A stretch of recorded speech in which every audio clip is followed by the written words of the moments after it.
attack now. Do you think Israel's actions in Gaza are comparable to Russia and China?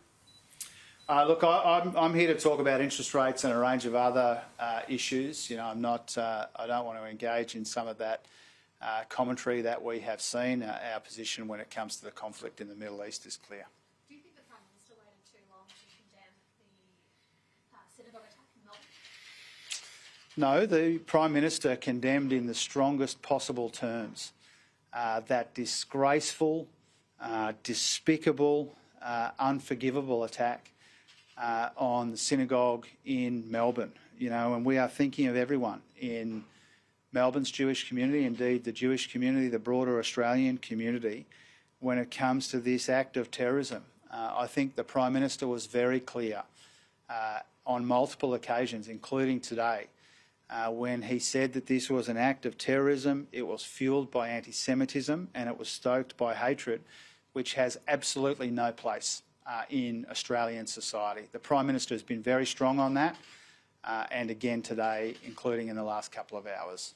The Queensland man has allegedly threatened to blow up a Melbourne community centre.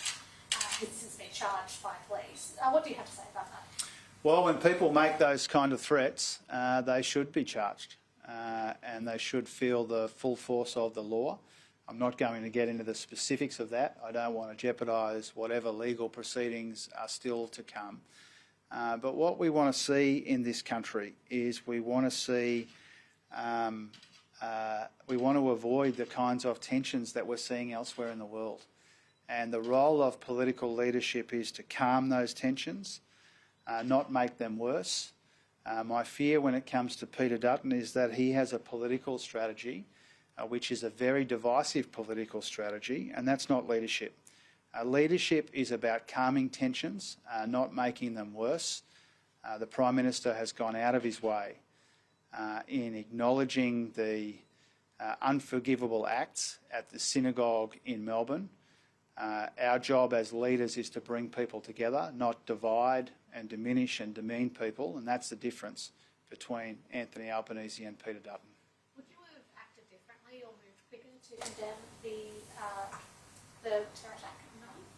I think the Prime Minister condemned unequivocally and speedily the unforgivable, disgraceful, despicable attack on the synagogue in Melbourne, and I think that's clear from the statements that he has been making in recent days.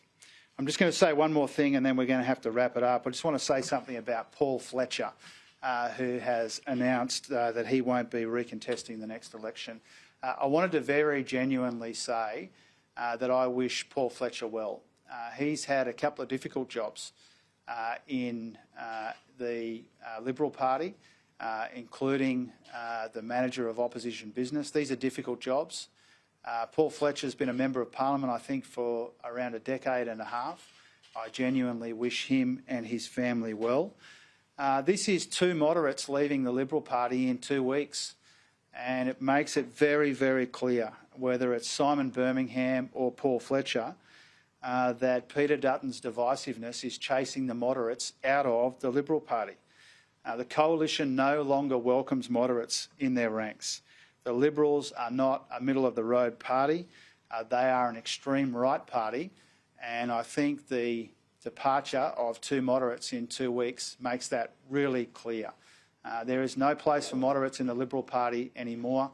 Peter Dutton's divisiveness has turned the Liberal Party into a party of the far right and not a party of the middle of the road. And we're seeing that in these two very substantial resignations in just 2 weeks. Thanks very much. The Treasurer, Jim Chalmers, there.